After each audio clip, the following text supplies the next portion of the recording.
Lloyd Vance's football is back on 1029 The Game and the Coast Sports Network. So glad everybody can be with us this evening. Got a couple weeks off. We're back. And my man Kevin Midgette is back with me. And I guess Kevin climbed off down a light post because we all know he's Philly Kevin and his birds are going to the Super Bowl. What do you think? Are they tearing the city up? Are you behaving yourself? What's going on, man?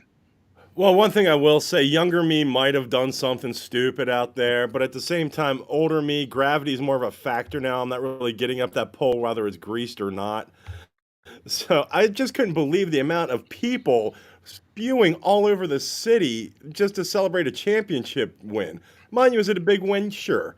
Is it like enough where you're just going mad crazy? Absolutely not. I don't get it. It's like, what are we celebrating right now? Act like you've been there before because you know what? You have. And most of the times you've lost. Maybe that's why they're trying to enjoy it so much because the Eagles usually lose in the Super Bowl.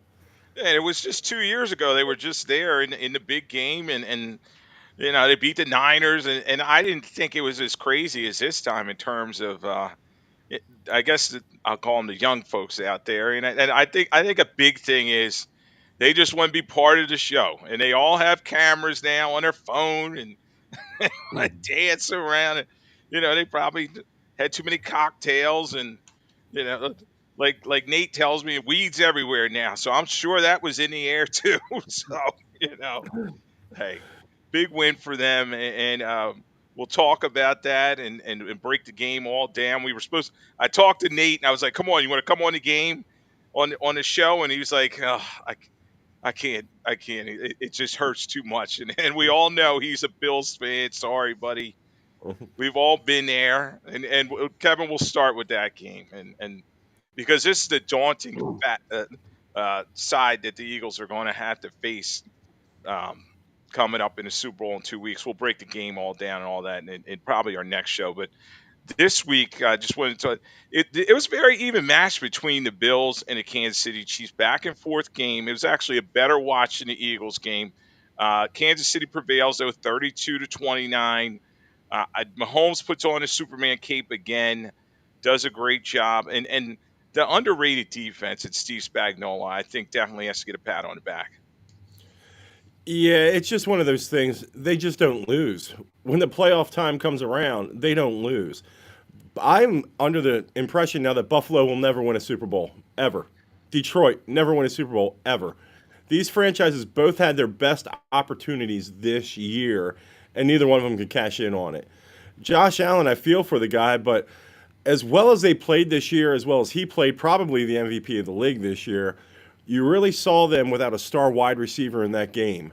That really took a lot out of them. Because, I mean, you can only do so much with Shakir out there, with Mac Hollins making the rounds, you know? It's like you need a stud wide receiver to take some attention away. We have nothing but a bunch of, like, slot guys and deep guys. I mean, there's nothing you can do. Yeah, and in that situation, when they get rid of Diggs and everything, you'd say, okay, maybe they go to the Eagles playbook and try to run the ball down their throat with Davis and Cook, who had a very good year, and they kind of got away from that. And a lot of times they rely too much on Josh Allen and say, okay, make a play, make something happen. And they do need to, and this all, as you turn the page of the offseason, Brandon being their general manager, Sean McDermott, they're going to have to find some playmakers to put around him. And you do feel for the Buffalo fans in that town because, yes, you almost like, will this ever happen? And I know Philadelphia fans probably felt the same way for a long time. They were losing championship games. They went to the Super Bowl in '04 and lost, and just so many times they were bridesmaid, not a bride, and they finally broke through. So it may need to be some luck, kind of like what happened with Nick Foles and everything just coming together, that the Bills would need. Yeah, I just don't understand some of the play calling and decision making in the back end of that fourth quarter of that game. I mean, you have Cook there who's not even on the field some of the time, not touching the ball, and they just keep running with Josh Allen the whole way. It's like they know what's coming. They knew when he like is turning right, turning left to stick the football out. They called that. The announcers called that out. It's like mix it up a little bit. It's like everyone knew what was coming, and we'll get to the Kincaid almost catch later as well. But I mean, it's they just this was it. I really believe Yeah, this there was were it, and they just let it go. Yeah, they were snake bit, and It's interesting though because they had four fumbles and they jumped on all of them, so they didn't have the dreaded turnover. Patrick Mahomes did have the fumble, and I think it was Oliver dug it out, and you thought, okay, maybe they had opportunities. What did you think in terms of? I was on Rich's show earlier, and he asked me this question about Sean McDermott and his decision to go for two twice. Now I thought, okay, maybe the first time might have been a big thing, and they didn't do it, but then they tried it again, and then later on they were stuffed. So what did you think of that? Did you think it was a big play? Did it come back and bite him? I'm more old school in the perception that analytics are stupid. I think it's one of those things. Sometimes take some points. Sometimes you have to punt the ball. It's not everything. Well, this lines up this way, so let's go for it. Let's do this. It's like just sometimes keep it as simple as possible and just get the points when you can. And they outthink themselves sometimes. Also, I think. Yeah, and yeah, a big thing for Buffalo was they were 5 of 14 on third downs, and that caused them to have that urgency a lot of times on fourth down, where they were 4 for 6. But they I think they may have went for it a little too much on those fourth downs. Maybe sometime I don't know if they didn't trust their kicker or what, but they sometimes just take the points um, they that tush push. I think Spagnuolo the Eagles may need to watch that because I think Spagnuolo may have found a way to stop it. I don't know if it was that, the Bills, like they were saying, were going off that left side every time, but they were doing a pretty good job on their tush push. Yeah, I mean, it beats Spagnuolo's approach. Definitely beat the effect Washington did by just jumping over the pile, Superman style, a bunch of times in a row. What the hell was that? I have no idea. Yeah. But at the same time, I mean, you give Spagnuolo an extra week to concentrate on this, and obviously he knew Buffalo was going to run it, and he's handling it. Then he's seen how it worked against Buffalo, for better or worse, and he's going to fine tune it for that Super Bowl. Yes, and it's going to be interesting to see how that works out. But a lot of what you've commented on, or I do agree that Buffalo got tight in the moments in this game, and you had the leadership of the Chiefs. They have that DNA ilk. They know how to turn it on, turn it off. And Andy Reid's been there before, and he was calm and collective. And it's crazy because I was saying this on Rich's show.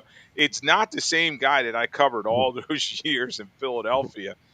He's just a different guy with Kansas City. He trusted his defense. And think about that. He kicks the field goal and he said, "All right, the defense is going to be able to stop him."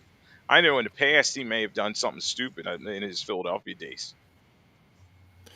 Almost definitely. And I mean, I think it's Philadelphia seeing that happen twice now. It happened when Vermeil was too, much of an iron fist when they went to the Super Bowl and lost. And when you saw him with the Rams, he was more laid back and got the approach that was necessary. Andy Reid the same way.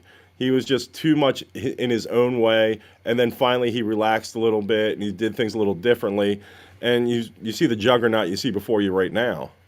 Yeah, and Josh Allen, I think, was a little tight coming out. You saw in that first drive, he threw two interceptions that shouldn't happen to Cook, and he didn't. And then they settled in, and to their credit, the Bills were scrappy. They seemed like they wanted to win this game, and their defense was, they were trying their best out there. Both teams only punted twice, so there weren't a lot of punts. It was like, okay, stop me on third down, fourth down, and then get the ball back. Only two sacks for both ways, and the numbers were real even. Now, talk about Patrick Mahomes. I was just saying his championship DNA. He just reminds me almost like Tiger Woods on Sunday, or when he was on his major run, or Michael Jordan. He's getting. I don't think he got a lot of calls, but it just seems like he always is going to find a way to win. It's not only the fact he finds a way to win, it's he wins with different guys all over the place. I mean, you got Xavier Worthy, Kareem Hunt off the trash bins, their number one running back right now. Pacheco is barely seeing the ball after coming back from injury. And then you throw in Juju Smith Schuster, who was gone, then back. And then you got other guys like Hopkins is still there. Kelsey only had 2 receptions, and they still win.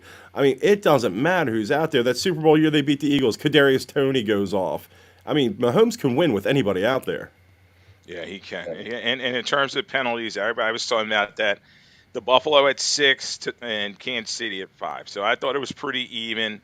I didn't see any of those egregious rough in the passer calls that everybody was so worried about. But there were a couple plays I wanted to touch on with you in terms of the officials. And Nate was texting me and he called me earlier. He's like, that fourth down play. Josh Allen gets the first down, they signal it, and then magically they review it. Now, was that a bad review? Was the fix in? And how can the NFL can they do something about these measurements? Was the fix in? Yes. I'll be that guy. I'm like, yes, the fix was in. How are two referees so far apart on the other side of the line? Don't you look to see where that other ref is? One referee signaling first down on one side, the other guy comes from the other sideline behind the line. I mean, just like how wide receivers check they're behind the line. These guys should be on page where they're at, and they're coming from two different spots right there. It made no sense to me. And I'll couple that with the Dalton Kincaid pass at the end. There was a flag on the field, Right. and then mysteriously, now there's no flag. So, I mean, Yeah, what Jim different Jim conspiracy Nance theory like there's a people? flag on a play, and Nate says to me, he's like what they did was if he had caught that ball, that flag would have counted. So Mm, he definitely was in a conspiracy theory mode. And you know what? So many times you just see it with these championship level teams. It's almost like I used to watch boxing all the time, and you had to knock the champ out to beat him. You know, some of these times like yeah, they'd win an ugly decision. You're like that guy did not deserve that decision, but in the end, the officials they can say there's not looking for things, they're not trying to help one. It's just human nature, and I think the NFL probably would as good a story as Buffalo winning finally a Super Bowl would be. You know, the three-peat Kansas City dynasty is right up there. So, I'm not going to say the fix was in, but definitely a couple calls. The other one I wanted to ask you about was the one in the end zone with Xavier Worthy. Nate was talking about that one where it was a simultaneous catch, they'll say, and a receiver, Ty goes to the receiver. But it was interesting because how he wrestled the ball from him, and was it one of them already on the ground? I thought the ball hit the ground without anyone having legitimate possession of it. And so for that part right there, and I mean, at at that point, the receiver's going to get the call, especially a Kansas City receiver playing in Kansas City. I mean, at that point, that was a foregone conclusion to me. Yeah, it's going to be interesting. Everybody's going to second guess this and that, and we've all been getting the memes on social media. Patrick Mahomes hugging the referees. Here's your Christmas gift, etc. It's like, all right, but in the end, I almost like baseball. Everybody used to always say about balls and strikes and how bad the umpires were. Well, in the end, you just got to say, okay, they stink, and let's move on from there. You know what I mean? So Yeah. don't trust them. Don't leave it in their hands. I thought overall it was a good back and forth effort. Mahomes, 18 of 26, 245, one TD.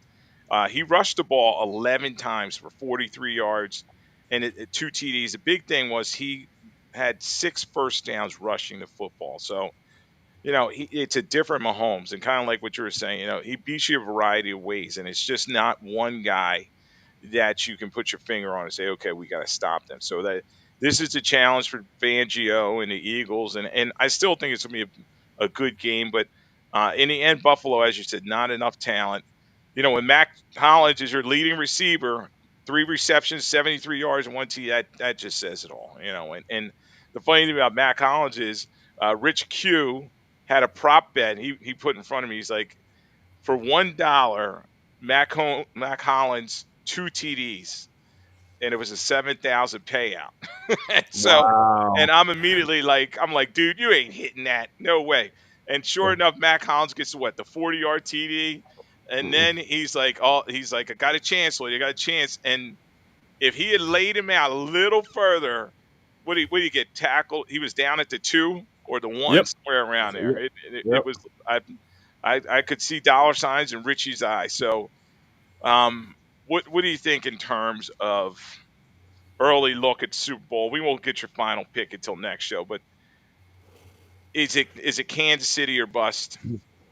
I think the NFL is very happy with the matchup that they have. They have Kansas City going for a three-peat, and the Philadelphia Eagles, they're a big market. You probably have the Offensive Player of the Year on that side of the ball, and you're going to get good sound bites for the whole time off until the Super Bowl as well, with Sirianni and all the players involved. A.J. Brown's going to be asked about what book he's reading lately and everything, and it's just going to be a bunch of stuff back and forth. Enough with Travis Kelsey, Taylor Swift stuff. You got Mahomes on the other end. It's going to be a good build up. The NFL got the ratings juggernaut on that they wanted. So I mean, I think it's going to play out well. Yeah. Yeah, definitely. I agree with you. And you're listening to Lloyd Vance Insider Football here on 1029 The Game and the Coast Sports Network. I'm here with Kevin Midgette. We are talking about Championship Sunday around the National Football League. Two spirited games, obviously. One was a little closer than the other, but Kevin and I have a lot of Phillies faithful that listen to our show, and we're going to talk about that side of the ball. And hopefully everybody's not as hungover and they're still listening. But the Eagles game, what a laugher! I mean, it was incredible. This game I thought was going to be close all along. I did predict an Eagles victory, and I had a Kansas City on the other side, but I just thought both games were going to be close. And I guess for a short period, this game was close. And then next thing you know, fumbles happened. Particularly, I thought the Jeremy Nichols fumble on that kickoff return was huge for them. But I just thought the Eagles were more relaxed and aggressive and smart than the Washington Commanders. I think the Commanders, yeah, they were desperate. So and it just turned out. And then once the snowball hill started rolling down a hill in terms of the turnovers, this game was over. So what did you think of this game? And uh, we'll talk about the Eagles' chances in a minute. I think for I thought like you, I thought it was gonna be a close game. The third time you're playing someone, you're playing a division foe. You split during the season. I thought it was gonna be a close game, to be honest.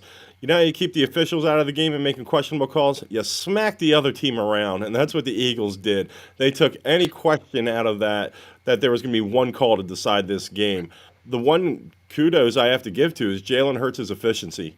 He was very efficient throwing the football. He got everyone involved, and that's something we haven't seen in the previous games from Jalen Hurts. So it looks like he's healthy and he's good to go. And it looks like he's all right throwing the ball now. He was timid, a little trepidatious for a little bit, but it looks like he's getting ready to throw the ball.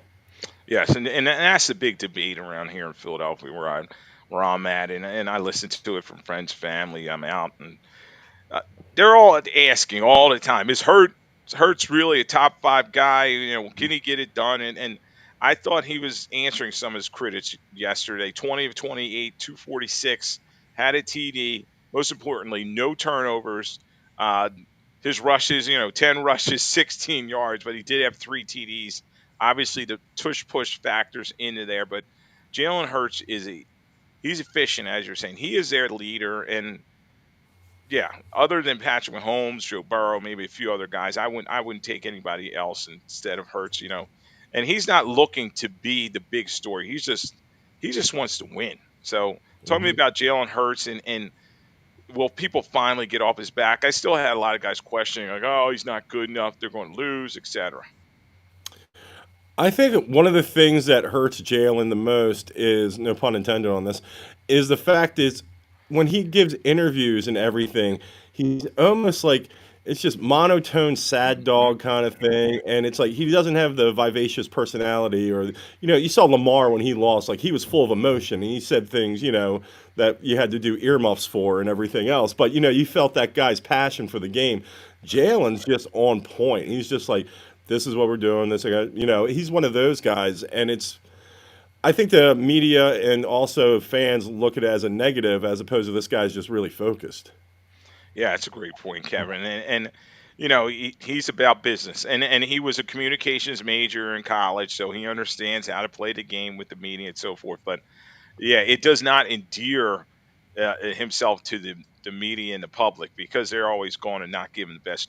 I think when somebody kind of panders to the crowd, they always give him the benefit of the doubt and come on, attaboy, they'll pat him on the back. But in terms of thinking, okay, he's just a guy he's there for along for the ride, no emotion, he's a professional, etc. They're not going to back him. But I think fans probably should look and say, okay, he's steady. That's the most important thing you want from your quarterback. He's steady. He's not going to make mistakes that kill the team. And that's what happened in this game. It really wasn't, I was expecting Jaden Daniels to have that type of game, but it really wasn't him. Rookie quarterbacks now never, I think they're like 0-6 going back to like Flacco and Roethlisberger and some of those guys in terms of making the Super Bowl. It's just so hard for a rookie quarterback to see those adjustments. He did have an interception late, but it really wasn't his mistakes. Washington's roster when I was breaking this game down last week on a bunch of the shows for the network. They were you look roster man for man, they were undermanned. The Eagles were the better team and they showed it. I agree entirely. We said a couple weeks ago even that Washington's playing with house money right now. They had nothing to lose. So, they sit there, you beat Tampa, then you go up to Detroit and you smoke them. And it's like, all right, let's see what we can get out of this. I mean, if they get touchdowns instead of field goals in the beginning of that game, and you're right, that fumble there by Nichols, or McNichols rather, at the end, or of the first half, that was a wrap right there. That was game over. Because at that point, the Eagles had their ears pinned back and they were just attacking them. So, I mean, Jaden Daniels is going to be a problem for the next decade for the Eagles. Yep. Did he get a lot of experience that he can use going forward? Most definitely. So, I mean, for Washington, it's a great year for them, but they definitely need pieces they have to add also. Yeah, I agree with you, and I always like to take a snapshot and look forward to the teams when they're finally eliminated. And when you look at Washington, Adam Peters, who's their new GM there, Quinn, they've all done a great job with it because it was limited. You look at Daniel Snyder left an absolute mess, and they cleaned that thing up with Joshua Harris, the new owner, in a matter, an off season. So moving in the right direction, but you can't always say we'll get them next year because every year is different. You look at what happened to the Niners. They're at the Super Bowl in this season. They have injuries, defections, and a myriad of things, and they didn't even make the playoffs. And it's just so hard to get back to the mountaintop. So we'll see if they're able to do that. But as you said, playing with house money, I thought they did a great job against Tampa. Their Super Bowl may have been against the Lions. They were just so up for that game and they got it done. And then there's emotional letdown.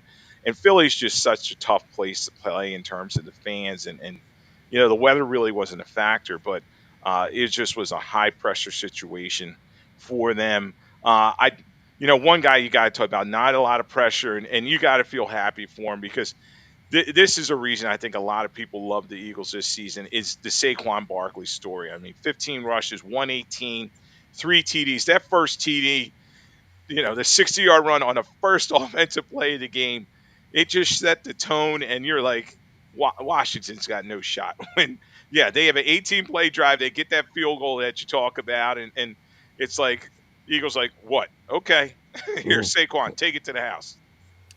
Yeah, that's. I mean, there aren't words to describe what Saquon Barkley's doing right now. We haven't seen this in a long time, and it's especially with the pass-driven league that we have right now. See a running back just thoroughly take over a game and shift the power, of the game as it goes on. So there's nothing else you can say about Barkley, and the fact he's the best running back in the league this year, no questions.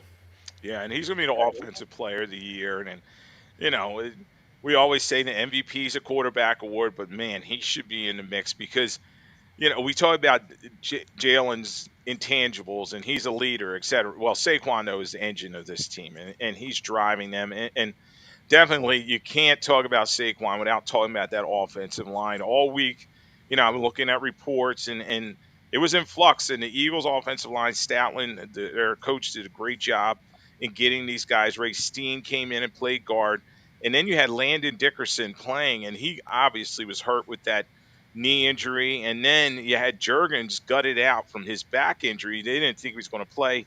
He played the second half. So just talk about the offensive line a little bit for the Philadelphia Eagles.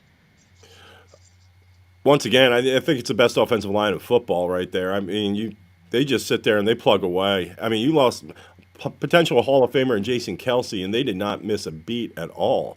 If, a matter of fact, they had a better year this year. Of course, the addition of Saquon helps a lot with that. I think they're definitely going to appreciate the next week off, to rest and heal up and get those guys as close to 100% as they can, because they're definitely banged up here going forward.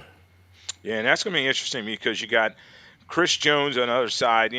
Chris Jones and Jalen Carter are the two best defensive tackles in football. I mean, they're both trying to become the next Aaron Donald. They're both pretty close, and he's going to be a tough matchup for them. So they're going to have to get some health, and I'll be interested in watching one-on-one battles there. And then on the edge with Karlaftis, who really is a really underrated pass rusher, but the Eagles have done a great job, particularly that right side is all season. Becton has redefined himself It's just amazing. I remember him coming out of Louisville. He was supposed to be the guy at left tackle. The Jets drafted him very high, and he's found a home at that right guard spot, right next to Lane Johnson. And all Saquon's dominant runs have been behind those two.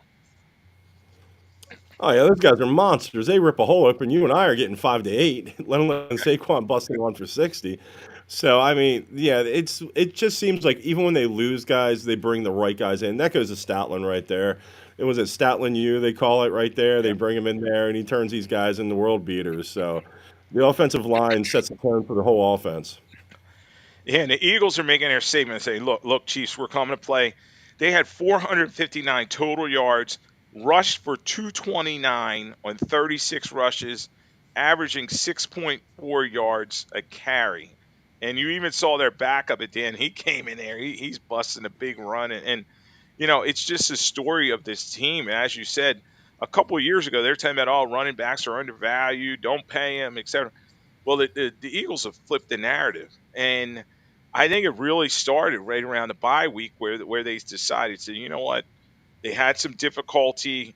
I think it was down in New Orleans where they won the game, and then they lost against the Falcons earlier, where they had some difficulty in terms of throwing the football, a little too pass happy, in my opinion, of where 30 plus passes was a lot for Jalen. They went back to old school, running the football, and Saquon is just really hungry. Yeah, it was Lane Johnson, I believe, and the other offensive line guys during the bye week were saying we want to run the ball. It's like we're tired of just throwing the ball thing. It's not getting it done. Let us do our job and let's run the ball. And sure enough, Sirianni, I'll give him credit. He listened, and it's been a different story ever since. Yeah, and let's talk about Sirianni. What a story of a season, Kevin. You got him fighting with the fans when the Eagles, what they're playing Cleveland, it's a close game, and he's yelling at them, and he's always got the histrionics and the theatrics, and some people like him, some people can't stand him. Um, but we have to say he's a good coach, right? I mean, he's taking a team to what, his second Super Bowl in what, 4 years, something like that. Made the playoffs every year. His win totals ridiculous. Are they winning because of him or in spite of him? Oh, it's in spite of him. There's no doubt in my mind. It's like, honest to God, this guy's going to his second Super Bowl already at his age, and he's never mentioned with the best coaches in the league. No one ever brings his name up. You'll catch him McVay and things like that, and Schottenheimers, and everyone else, Andy Reid, the legends, and stuff like that. But you never hear Nick Sirianni's name bannered about. Yeah, and the funny thing is, everybody immediately is talking about the two coordinators. They're like, "Well, Kellen Moore may be in line for the Saints job. He's getting interviews around the league, and then Fangio, he's that crusty old veteran defensive guy that just knows what he's doing, and Sirianni's just letting him do his thing." So I guess you got to give Nick some credit, and he'll stick his chest out and tell everybody it's because of him, or he'll make sure he takes some kind of credit. But I think nationally, everybody's kind of like, oh, Sirianni. And it's going to be fun on media day and all the next 2 week build up when they put a microphone in his face. He better behave himself and not give any bulletin board material to the Chiefs. Oh, he's going to do something dumb, I guarantee it. But the thing is, well, I like it. Sure, I'm looking forward to it. It's like that's one of those things. You want Nick Sirianni to be Nick Sirianni during media day. It's like, nah, you go ahead, man. You do you. So we'll see. And Andy Reid will, do his normal thing and give you nothing. So yeah, at least you got to have Sirianni jazz it up a bit. Yeah, and the Eagles have some personalities. I can only imagine C.J. Gardner Johnson back to the Super Bowl, Jalen Carter. They put a mic in. A.J. Brown. You know, they better behave themselves because I know the Chiefs. They're going to tell they it's a business trip to them, and Hmm. that's what we were talking about. Yeah, the fans are partying in the streets and everything for the Eagles, but the team, they need to understand the mission's not done. This is just part of it, and I always harken back to when we were young. I remember when the Eagles beat Dallas finally in 1980. I mean, I was real young, but the city was just palpable.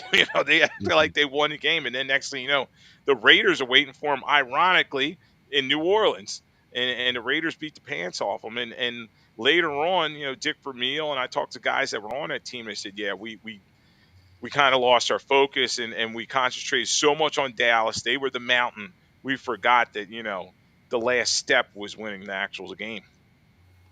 Oh, most definitely. I mean, I believe Vermeil didn't even let them stay in the city of New Orleans. He didn't want them any close to any of that stuff.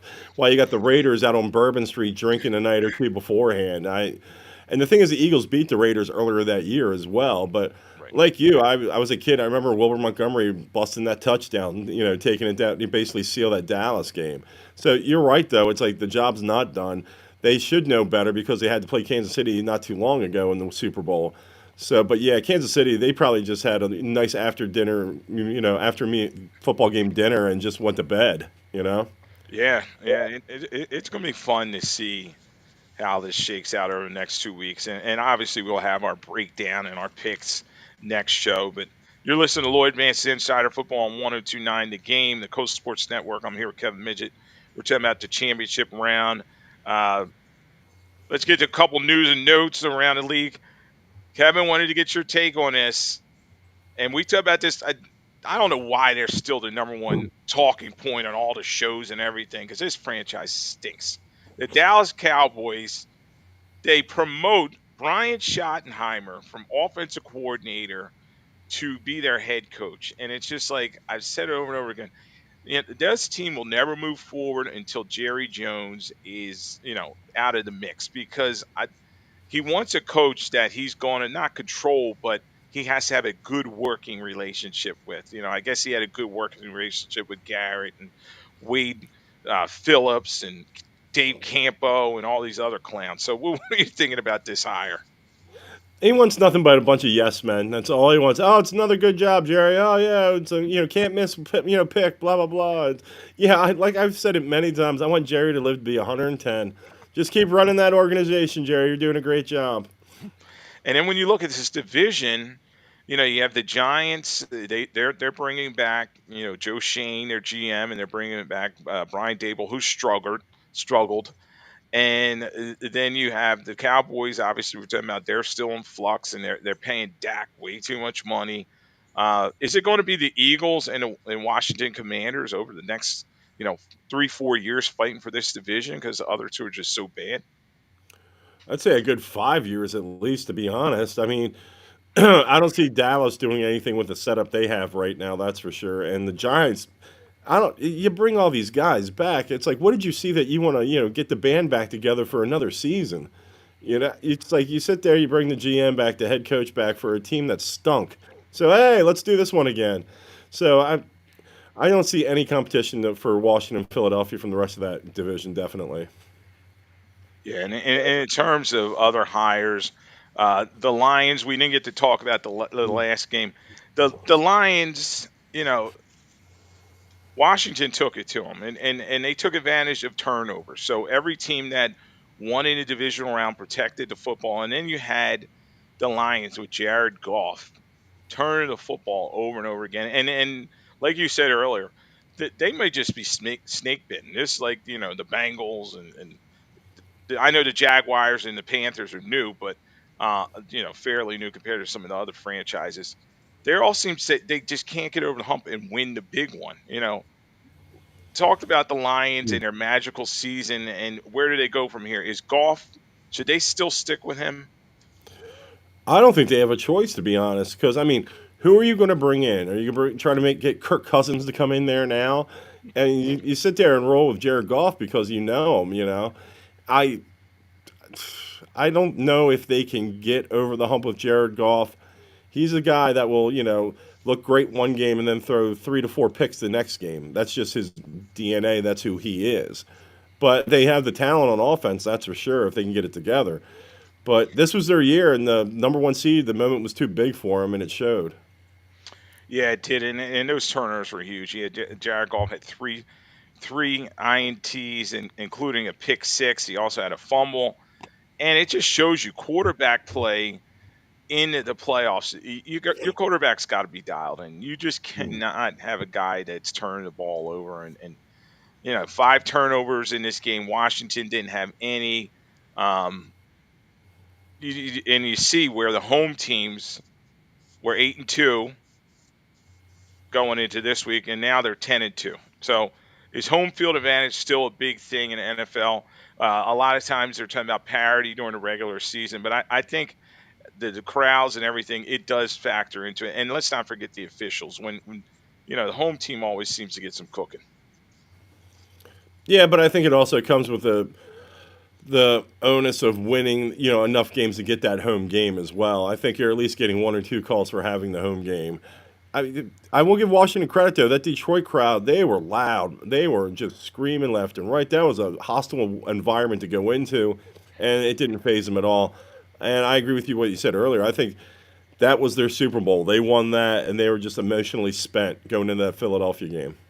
Yeah, and they had some success, the Lions, and when that happens, your coaches get poached, and so now you got Aaron Glenn. He's with the Jets, and Ben Johnson goes to the Bears. He's going to try to fix your guy, Caleb Williams. So talk about those situations. I'll start with the Jets. So the Jets going to be any better? I still think they're much like the Cowboys. Woody Johnson's kind of a meddling owner. They don't know what's going to happen with Aaron Rodgers. I think he's going to retire. But what kind of situation is Aaron Glenn stepping in with the New York Jets? He's stepping in a situation where it's not that bad on paper if you look at it. It's just the one key thing they're really missing is what? A quarterback. And that's what you need to win in the league as well. They have some very nice complementary pieces going on. And I think with the defense, he can definitely help out with that. But until you get that quarterback straightened out, you cannot win in this league. Yeah. Yeah, I agree with you. They do have some pieces. They have, particularly on defense, they have some young guys there. Maybe he'll be able to fix them, but offensively, it's going to be interesting to see how he rebuilds that group. And I heard he's talking about maybe bringing Bobby Slowick, who got fired by the Texans, in as the offense coordinator, and got a lot of work to do. It's going to start with Aaron Rodgers. I think he'll take some, a vacation like he always does and decide what he's going to do. But at 41, uh, I just don't know how much he has left in the tank. So yeah, the Jets are going to be work in progress. The other offensive on the offensive side of the ball for the Lions, you have Ben Johnson going to the Bears. I was surprised because I didn't know if this one was going to get done, but he goes there. He's their guy. Can he fix Caleb Williams, and will they be able to compete with the rest of this? Don't forget this division was one of the best in the league this year. Yeah, the division with all the double digit game winners that nobody won in the playoffs. Great on paper. How about it? Uh, was it Caleb Williams? I mean, the kid's, I will call him a kid. He's played one season in the NFL. He's got time to straighten him out and everything else if he can do it. If Caleb Williams has a dedication to do it. But you've seen these flavor of the month coaches. They have like the good season, the coordinators that go somewhere else, and then that team still doesn't do anything. Doesn't mean he's ready to be a head coach because he had a good season as an offensive coordinator. So we'll see if the matchup of those two like pays off for Chicago. Yeah, and that's going to be interesting because the biggest thing is he's got to work with him on getting that ball out in rhythm, and that's what you saw with the four quarterbacks that played this weekend. They got that ball out. They weren't holding it. They weren't taking sacks. That was Jalen Hurts' Achilles heel in the win against the Rams. But he was getting the ball out of his hands, and that's what you want because Caleb Williams, he led the NFL in sacks this year. He was approaching the old record held by David Carr back in the day, and I still remember when Randall Cunningham was a young quarterback. He held that record because he was getting sacked so much, and I think also the Bears have to fix their offensive line. Their offensive line's just been a mess. They need to find a consistent running back.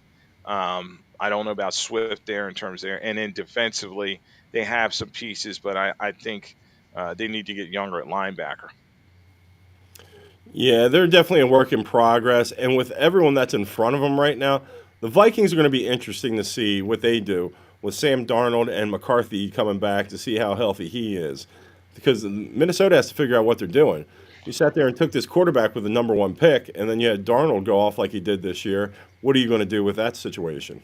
Yeah, now I've been talking with some guys, and they all think Darnold's probably going to be franchise tag just to bring him back because that was a pretty bad injury that J.J. McCarthy had. He tore like two ligaments in that knee, and he's going to need time to come back. But I'll ask you, dude, should they pay?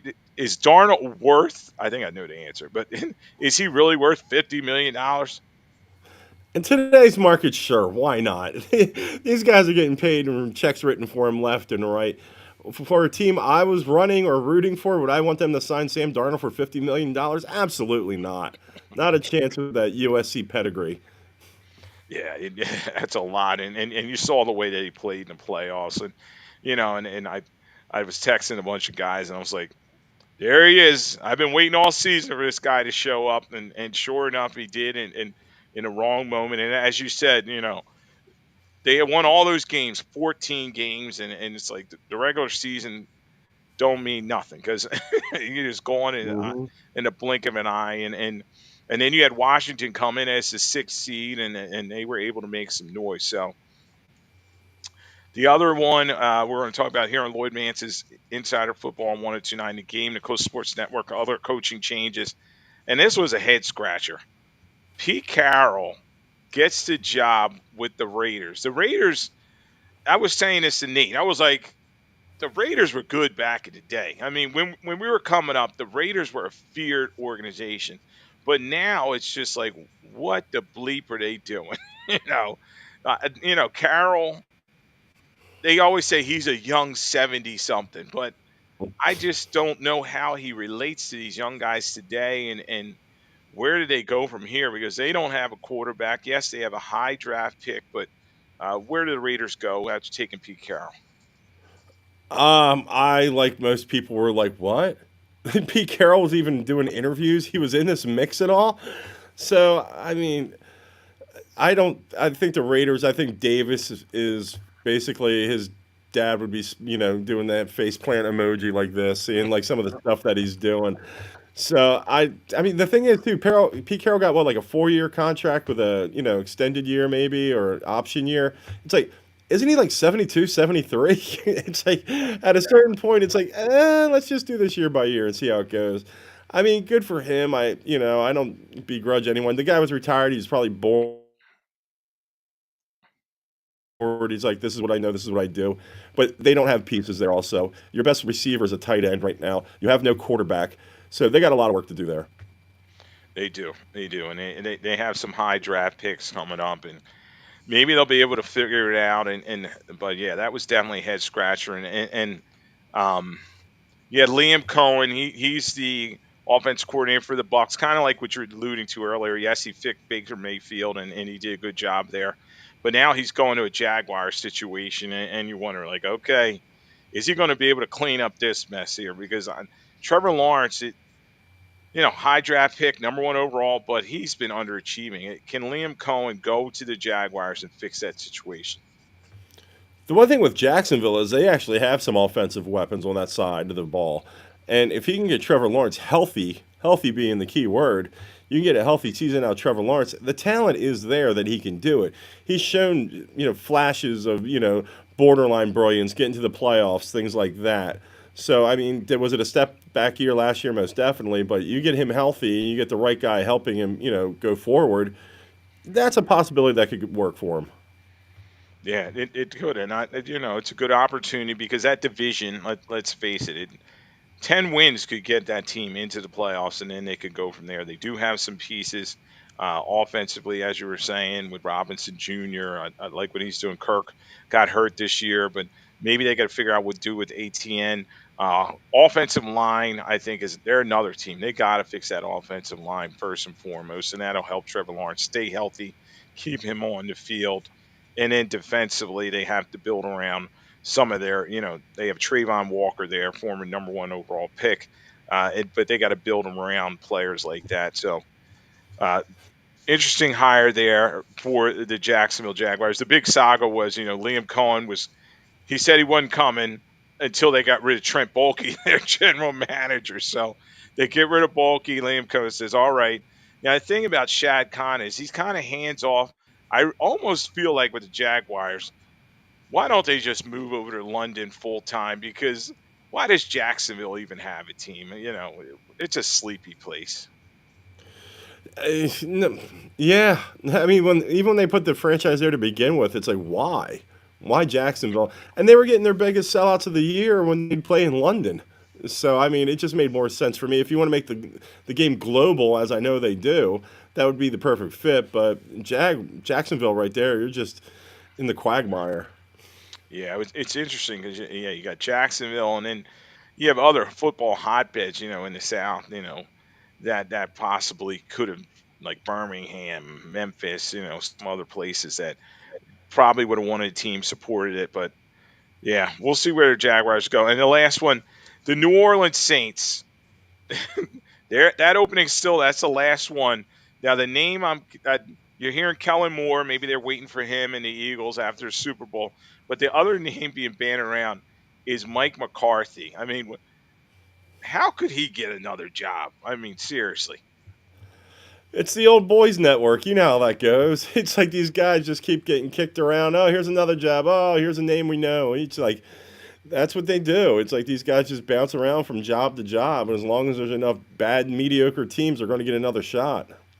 Yeah, and the billionaires are going to, it's their money. But I think any coach, much like like Mike Tomlin and some of these, once you win that Super Bowl, you're kind of annoyed. Pete Carroll, he has one in his back pocket, and they're like, oh, you can do it. I can do it again in another place. And usually, it's the second stop where the guy's just awful. I mean, look at Doug Peterson, guy Hmm. like that. Mike Holmgren, he struggled in his second stop. He did get to Seattle to the Super Bowl, but never won another one. And it's just George Seifert. He was terrible after he left the Niners, going to the Panthers. It's just so hard to do, and that's why, I do love watching the players like the Eagles players and the Chiefs players. Just so happy because yeah, it's a snapshot in time, and it'll never be the same again. So, um, every team's different every season. We're here on Lloyd Vance Insider Football on 1029 The Game, Coast Sports Network. Uh, so, Kevin, talking about all these changes and everything, and I thought this: do you think Dion will ever get a job in the NFL? I immediately was like, I just didn't think he was a good fit for the NFL game. I think Dion will get a job if Dion wants a job in the NFL. There is no way you have all these teams, and if Dion says, I want to be a head coach in the NFL, somebody's not going to take a shot on him. Especially, it's like you get a smaller franchise or a more lowly franchise, that's struggling at the bottom of their division. He's name cachet. He puts butts in seats, and that was a thing. So if Dion wants a job, Dion will eventually get a job. Yeah, that's a great point. And I think as he keeps doing well with Colorado, I think more owners may give him a look. But the interesting thing was I just didn't see him in Dallas coming. As crazy as Jerry Jones is, I just couldn't see him dealing with the show that Dion brings. So it'll probably be another team, another place. Now, speaking of Deion Sanders, the number one pick in the draft is coming up. They have the combine, all that fun stuff. We'll talk about that. The Tennessee Titans have the number one overall pick. Should they take a quarterback, and will it be Cam Ward or Sanders if they do? I think they take a quarterback. I think they stick with it instead of trade him back. And I think it's Cam Ward. I think Ward's going to come out to be the number one quarterback taken in this draft. Yeah. Now Cam Ward, he's a little bit more mobile, than Shador. Shador Sanders is more of a pocket guy, and um, Ward has bounced around a little bit. You wonder about his accuracy, but yeah, I do kind of agree with you that Ward probably will be the pick over Sanders, and I want to see at the Senior Bowl and the East West Shrine game and the Combine how Shador handles the bright lights because the NFL they're like, all right, we're going to do things our way, and he's going to have to go in there in those interviews and impress the owners and the general managers and kind of say, I'm ready to be the number one pick. Yeah, and it's one of those things you got to think also. It's like the league is more geared towards quarterbacks that are mobile, that can get out, that can run a little bit right now. So if you're more of a stiff pocket passer, you get a choice between the two who you're going to lean towards. It's probably going to be Cam. Yeah, and now, all right, let's say Cam Moore goes number one to Tennessee. You're the New York Giants. You have that second pick. Obviously, they got rid of Daniel Jones. He's now I think he's going to be the Vikings, still under contract. I'm not sure there, but do they go Travis Hunter, who's probably the next best player on the board, or do they go quarterback there? I guarantee we're going to see a run like we did last year. People are going to trade up, make all these deals, and there'll probably be another four quarterbacks that go in the top 10 picks. And should they go in there? No. But they will do it because that's how desperate people are to get their franchise quarterback, that they will mortgage their future with a chance to get a number one quarterback. Yeah, and they're always going to, and especially if they do well at these off-season events that I'm talking about. If they do the interview well, they throw the football, their private workout. Scouts and GMs, they get enamored with these guys, and the crazy thing is, right now, every team has their first round pick for the first time in quite a while. So they all have their first round pick. But do think a lot of these younger general managers, guys like Howie Roseman and some of these other guys, they are willing to trade. They're willing to jump around. It's not like the olden days where guys would hold on to their picks and not talk to each other. And most of them have grown up in the same ranks in scouting departments around the league, so they know each other. So I do think there'll be some wheeling and dealing, and we'll see some movement there. Wanted to get Kevin's take on, and we didn't get to talk last week. You're in Baltimore area, you're pretty close to there, and you know a lot of Ravens people. What are they going to, can they get over the hump? What did you think of the way Lamar Jackson played in the game? I really didn't think that a lot of people are saying, "Oh, the loss is on him." Yeah, I know he had a bad fumble and etc. But uh, I thought he played pretty well against the Buffalo Bills. No, Lamar's legit. You can't hang it on him. And then people are trying to beat up on Mark Andrews, for his fumble that he had and then the drop 2-point conversion as well. It's just my thing with the Baltimore Ravens right now. Do you have a nice, quiet, closed door meeting with Justin Tucker and be like, "Hey, buddy, hey, how you feeling? It's been a good run. You done? You think you're done? You're all kicked out?" Because that would be a PR nightmare if you sit there and try to force Justin Tucker out of Baltimore. That's how revered that guy is. But at the same time, it's like, "Hey, buddy, I think we're good here." That kind of thing. You got to give him one of those talks. Just like Jake Elliott's probably going to get in 2 weeks as well. Yeah, I said it. Wow, and that that's a big thing as we're going to break down the Eagles game. I was talking to a bunch of shows. It That's got to be scary for the Eagles in terms of Jake Elliott. As soon as he lined that kick up, I was like, he's not making this. He not, and sure enough, Uh-huh. he shanked it. He did make all his extra points, hurrah, hurrah! But he did not factor into this NFC Championship game. But I just feel like the way, and we've talked about the Chiefs. They win all these one-score games. The kicking game is going to be huge going into the Super Bowl. So I do agree with you, but Baltimore. And Justin Tucker and how Elliott's efforts may factor into Eagles Super Bowl prep. What do you think in terms of Ravens? Where do they go from here? Is Lamar the guy? Um, what do they build around with him? I still thought they had a very good season. Derrick Henry had the rebirth, but he's going to be about 32 years old. I still think they probably need to go and get, we've been talking about this forever, some receiving help for him. Flowers got hurt, and it just didn't seem to be a lot. Yeah, he's never had that number one wide receiver since he's been there. They drafted Bateman with the number one pick, and he's turned out to be Nelson Aguilar on a good day. And then they also have Nelson Aguilar there still, and he's way past his prime of what he had. So I mean, yeah, they need to get a wide receiver there. If you could get him somebody like like a Diggs kind of guy, even an old Devonte Adams, something like that. Give him some legitimacy on the outside. It would do wonders for that offense. Yeah, and speaking of Mark Andrews, I was on Rich's show, and he asked me, he was like, Lloyd, should he have apologized? And I said, hell no, he shouldn't apologize. All right, he screwed up. Everybody does, Scott Norwood, et cetera. We can all point to, the guy that had the goat ears. But quality player, look, he dropped the ball. You know, Bad drop, bad situation, but good teams find a way to win, and other teams find a way to lose. So just talk about Mark Andrews and where you think his head's at, and is he going to be able to endear himself back to the Baltimore faithful? Well, the problem is with Mark Andrews, he's on the back end of his career right now. which is, been a Pro Bowler, most of his career. And the emergence of Isaiah Likely is, becoming more and more prominent with the Baltimore offense. I the guy's done a lot for that franchise. It happens. I mean, shoot, remember when the Eagles playoff game, Alshon Jeffrey has the ball go right through his hands the year after the Eagles win the Super Bowl. I've never seen a wide receiver get a bigger pass in my entire life I when they forgot did. about that. Yeah. Because the whole thing is they just won the Super Bowl. Alshon was a big part of that, and the ball goes through his hands. They lose to the Saints, and everyone's like, "It's all right, Alshon." You kind of forgive it a little bit because you just won that one. Mark Andrews are going to look back. It's like, you know what? You're okay. You get a pass. That's your pass. Yeah, and somebody was equating it.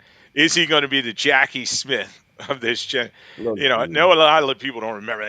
He was a longtime Cardinals Hall of Fame tight end, and like his last year of his career, he goes to Dallas, drops the ball. I mean, right in his breadbasket in the end zone, and Dallas loses the game to the Steelers. I mean, nobody's crying for him, but you know, is it going to be that type of situation? Everybody going to talk about him dropping that 2 point conversion. Lucky for him, I guess if you could put a positive spin on this, it was in an early playoff round. Yeah, If that's a conference championship or a Super Bowl, then it's a different story. Then they're doing burning jerseys in effigy and everything else. But I think we'll get a little pass on this one. yeah, I think that's a great point. Yeah, it's a divisional round, and they always say about the news cycle. It takes 1 week. So, Mhm. this week they talked about, okay, leave him be. It was crazy. They start some some Buffalo fans started a GoFundMe for him, where they're raising money for his charity. And now I hear Baltimore fans are doing the same thing for Kincaid. I don't think it was the same type of drop. That was a tough play for Kincaid. That ball was hanging up there. He's diving forward. He probably still should have caught it, but the flag was on the play. You feel for him, but yeah, just tell you about. Do you think? Yeah, so let's in the last few minutes or so, we'll go over kind of what do you think in terms of how do you beat the Chiefs? How do you beat? What is the formula? What is the formula? Nobody knows. That's the thing, Lloyd. Nobody knows how to beat him in the playoffs. It's like you keep on trying these different blueprints, and then it's like an etch a sketch. You just shake it, and it's like, all right, that one didn't work. Next team, try a new one. No one's figured out the formula. I mean, if it was me, the one thing you could do is try to keep Patrick Mahomes off the field.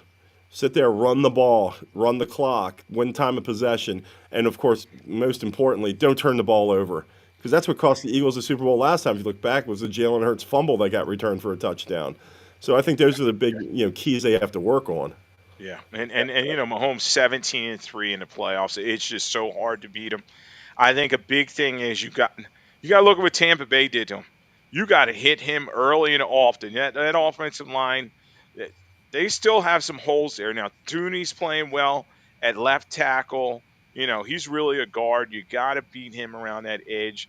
Maybe the Eagles try to get him matched up one on one with Sweat. Noah Smith is playing so well right now. Um, a guy I beat him up. You know what I mean? I was like, Mhm. he's undersized. I don't think he's going to get done. But Same. but Yeah. that situation, That's it. I Yeah. humbly apologize, Noah Smith. You know what I mean? But talk Yeah. about Two times. Noah Smith with him and the pass rush, and can they get that heat on Patrick Mahomes? Ugh, you got to think about some of these guys, though, also like Nolan Smith. They're playing in the biggest game of their lives. Like some of these guys haven't been in that Super Bowl environment, and it's all depends on how you treat that energy, that adrenaline that pumps through you. You either control it or it controls you. And if it takes you a quarter or so to settle in, well, you know what? Mahomes just settled in for a quarter as well, and now you're in trouble. So they Yeah. really got to come out quick against them. Yeah, and I talked to a couple quarterbacks that started the Super Bowl, and one of them told me his success was I treated it like another game. I tried to as best as I could. Me and the coaching staff, that's the way we approached it because you're right. How many times have we seen this is what Super Bowl 59? How many times where one team is tight and they just come in there and get their doors blown off them? I mean, we've seen it so many times over and over again. It even happened to Peyton Manning in the Denver Broncos. You know what I mean? They got killed in the Super Bowl. So I'm hoping for a close game. obviously from all my friends and family. My father was calling me, season ticket holder. He's excited, Um, but yeah, definitely over the next week or so, we'll talk more about him. But yeah, they gotta harass him. They gotta hit him because Mahomes only hit 2 times, sacked 2 times this game. He was able to run, and I actually liked what Joe Witt had said, not the way he said it about we're going to treat him, but that's the way you got to hit a quarterback. Treat him like a running back. So, do you think Mahomes will keep running? And if so, maybe the Eagles take him out. Hey, I always remember Brandon Cooks in the Super Bowl that the Eagles won. That hit by Malcolm that set the tone, and he was done after that. Cooks was done, and that was a big loss for the Patriots. Malcolm blew him up. That was like you heard that from the field. It was like, ow! People reacted to that. The thing is, Kansas City.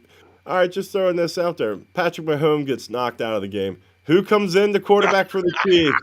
Carson Wentz against Jalen Hurts in the Super Bowl. Oh Oh my my gosh. goodness gracious! Well, I guarantee you this: the Chiefs fans will need some antacids because you talking about turnovers will Mhm. kill you.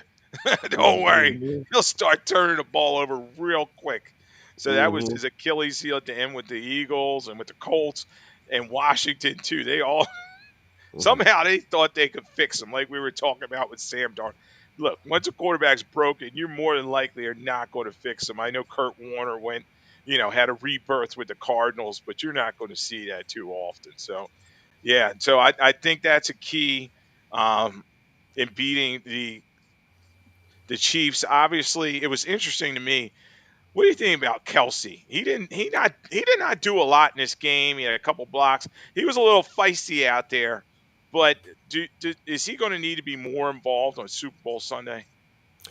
I think Travis Kelsey's definitely on the back end of his career. This whole season, to be honest, I don't know if it's what's going on outside his football work environment or with his podcast and his dating life and all the other all the gigs he's Right. getting for advertising. It's he wasn't the same receiver this year. I mean, Father Time's undefeated, so maybe he did take that backslide as well combined with it. But you saw Noah Gray was starting to get some reps and attention and receptions during the midway to the back end of the season. So I mean, if Kelsey can be anything out there, he still has his games from time to time, but he's not the dependable reception machine he used to be.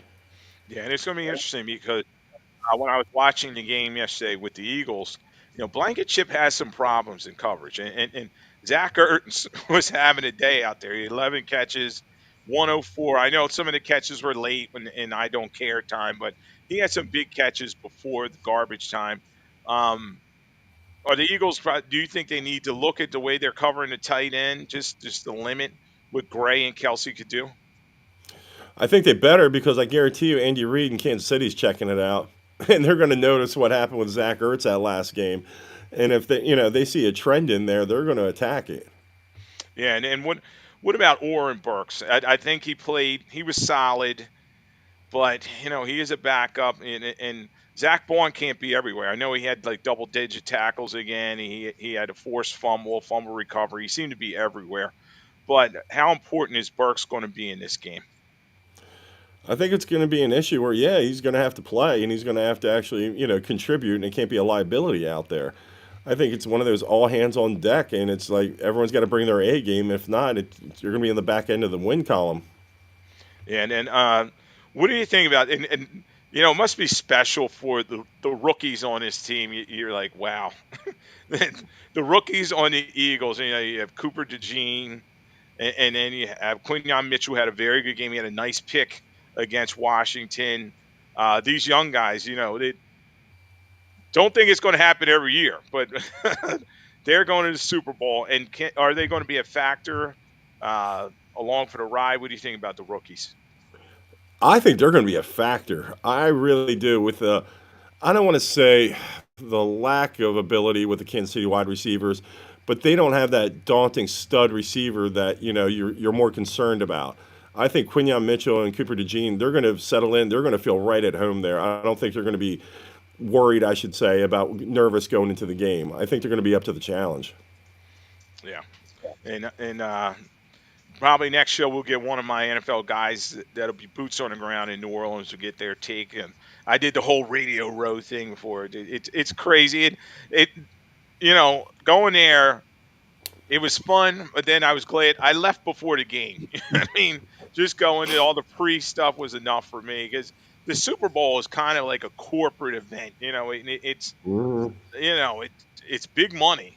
People always say to me, "Oh, the tickets." I'm like, "Yeah, have fun doing that." You're gonna take a second mortgage now. Would younger Kevin have done that? Would his Eagles were the main thing, and would he put 5 grand down to go to the or more to go to the game for one game? I actually had a chance to go when the Eagles played New England in Jacksonville. Okay, And the yeah, thing that swung me away from it, first of all, it was like some bus thing going down and all this other. I'm like, man, I'm not driving down to Jacksonville. I did that when I was a kid, and that was a long ride, let alone as an adult. And the thing is, what swung me was the Super Bowl was in Jacksonville. If you would have put me in New Orleans, Miami, something in California, I would have been all right. So I did pass on that. No, there's no way I'm spending 5 grand. Once again, younger me, of course, means single me. My wife would kill me if I yeah, said I just spent exactly. 5 grand on a ticket. But yeah, it's like it depends where the Super Bowl is if you're making the trip. It's going to be interesting. I hope the New Orleans Police Department's ready Oh because yeah. you got the Eagles folks coming down there, and they travel well. I mean, I have friends and family, and they go to away trips, and it just seemed far fetched. They were like, "Oh, we're going to New Orleans. We're going to go on Bourbon Street." And all that. I'm thinking, they'll find, something will happen. But sure enough, they're going. A couple of my cousins went to Rio for the first game, so they'll probably go down to this. So it's Nice. probably gonna be one big party, and hopefully everybody's safe and uh, doesn't get too crazy down there. And we're talking about the keys of the game here on Lloyd Vance Insider Football 1029, the game, the Coast Sports Network. Uh, and another thing underrated, and we talk about some of the keys before we'll break it down more next week. Um, the Chiefs' defense is very underrated. I mean, their defense all season has done a good job in terms of what they were ranked. Points allowed, they only allowed 368, which is about 21.6 points per game.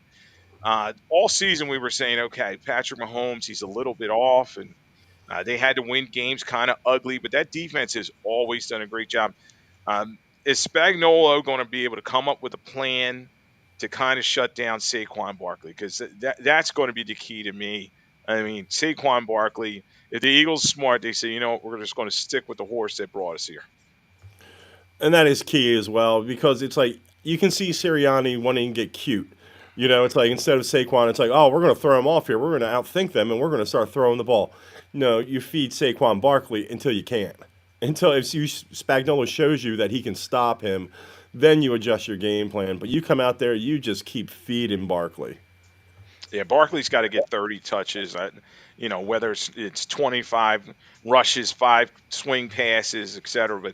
But they got to find ways to get him going. And you see Saquon, he is hungry. And somebody talked about him. I was hearing on the radio today. There's a catalyst. Can he be the Moses Malone in 1983, the Pete Rose in 1980 to get this team over the hump? I mean, they got to give him that opportunity behind that offensive line. Those big guys, they want the ball. And then the biggest question in the room, Jalen Hurts, is is he ready? I know last time it was the fumble, and Bolton had picked up the fumble and ran it in for a touchdown, and that kind of swung the Super Bowl. Overall, he played pretty well in the game. But do you think this is a different Jalen Hurts than 2022 and going to the Super Bowl?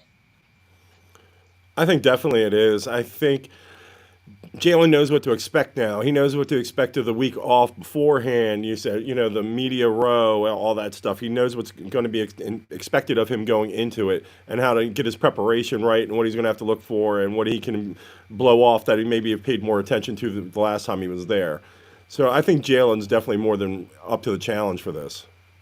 Yeah, and he's a veteran leader, and that's they have a lot of guys that were on.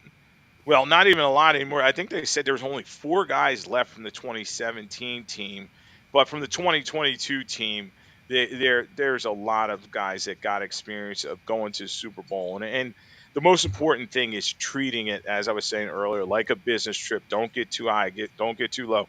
Take care of their family business. Well, get all their cousins and their wives, wives and kids, and get them all settled, and then focus on the game. So, going to be a huge battle going in Philadelphia against Kansas City, and came out. The Chiefs are 1.5 point favorite, but as I was saying, they have not blown out a lot of teams this season. One score games, they're now 17-1 in their last 18 one score games. They won like 17 in a row. So it may be mission impossible, but I know the Eagles are going to try their best to go in there. But like you were saying, that you got to worry about Sirianni. Don't overthink it. Maybe he leans on Kellen Moore, and um, not that he's been to the Super Bowl, given his Cowboys pedigree, but that's Yeah. another story. But Yeah. Right. he's got to lean on his staff and the players that have been there before. So another great week here. We got a couple more minutes. Uh, I'll ask you real quick. The MVP, the vote, they started inviting everybody. We'll talk about the awards. I think most of these are slam dunks. I think Josh Allen's going to get the MVP. I think Saquon will be the offensive player of the year, and I think Jaden Daniels will be the offensive rookie of the year. Yeah, they're pretty all foregone conclusions right now. The only debate you might have had is if Saquon could have broke Dickerson's record, and maybe you had more of a debate at that point. But I mean, like we said before, it's a quarterback award, and Josh Allen was going to get it this year. Burrow had too many losses, even though he had a great season. Lamar Jackson, there's only so much hardware they're going to give one man. It's like they're just going to let someone else win it some years. We've talked about they do that in other sports as well. So yeah, this is Josh Allen's award this year. Saquon's Offense Player of the Year. In my opinion, he's the MVP of the league this year, but I don't get a vote, so it doesn't matter. Yeah, right. And then how about Coach of the Year? A lot of interesting names bouncing around. I probably would say, all right, give it to Dan Quinn, given the way he's changed the Lions environment. Yeah, I mean, there's a couple little arguments you can make for other coaches, but I mean, the Minnesota, that was an unexpected job this year. You had Sean Payton in Denver. Nobody expected them to do what they did this year. But to go out and get the number one seed like Detroit did, it's Dan Campbell's award, I believe. Man, it's going to be interesting to see how it turns out. And the awards are awards. And that's what I always said in terms of Saquon breaking a record. And then, is he MVP? And um, the goal is to win the Super Bowl. And I think that's what he's focused on. We'll see if the team keeps their head, unlike their fans. So, the fans are partying in the street. So, but that's what fans do. They're fanatics. Everybody's got to keep that separate. The fans and how they feel about them, and the team itself. Because this is a likable team. They're playing really well, and the Chiefs on the other side they're business like, and it's like three-peat would be history. But in the end, you know do you have fatigue with the Chiefs? Is there that fatigue? You're like, enough's enough. Absolutely. Who wouldn't unless you're a Kansas City fan? I mean, did anyone else see the meme of the map of the United States and what the country's Yes. voting for? The Chiefs were like the only circle in Kansas City, or Kansas rather. Philadelphia, you had one for the Eagles, and the rest of the map said, I hope a meteor hits it. Because no one's rooting for either one of those two teams. So, but I think the NFL lucked out in one way because you got the two best teams in the league from each conference playing in the Super Bowl, and that's what you want to see. Yeah, I think you have two quality teams, and it's going to be a fun build up these 2 weeks, and uh, we'll see. We'll see. I'm not ready to give my pick. I know back in August I said Chiefs and three-peat, but we'll see. Another great week here on Lloyd Vance's Insider Football on 1029 The Game, Coast Sports Network. Thanks for Angel Behind the Glass and Kevin for joining me for another week. And next week we will break it all down, get you ready for Super Bowl 59. Talk to you later.